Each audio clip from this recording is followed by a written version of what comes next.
آل private school ایسوسی ایشن شہید بے نظیر آباد ڈویژن کے صدر اور کریسنٹ روور اسکاؤٹ تعلقہ ٹنڈوادم کے رہنما مرزا اشفاق بیگ کی جانب سے دنیا بھر میں کرونا وائرس سے متاثرہ ممالک میں بڑھتے ہوئے وائرس سے روک تھام اور احتیاطی تدابیر کے حوالے سے آگاہی مہم کے سلسلے میں شہر بھر میں ڈی ایس پی ٹنڈوادم محمد ایوب بروہی، اسسٹنٹ کمشنر اعجاز احمد جدوئی اور ایم ایس تعلقہ ٹنڈوادم اشفاق محمد نے ٹنڈوادم میں وائرس سے بچاؤ کے لیے احتیاطی تدابیر کے حوالے سے دی سٹی اسکول کی جانب سے شہریوں میں پمفلٹ تقسیم کیے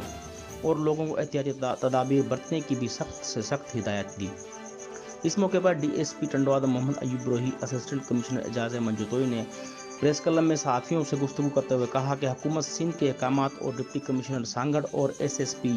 سانگڑ کی خصوصی ہدایت پر شہر بھر میں شادی ہال، شادی بیاہ کی تقریبات، جلسے، جلوس، میلوں، ملاقڑوں پر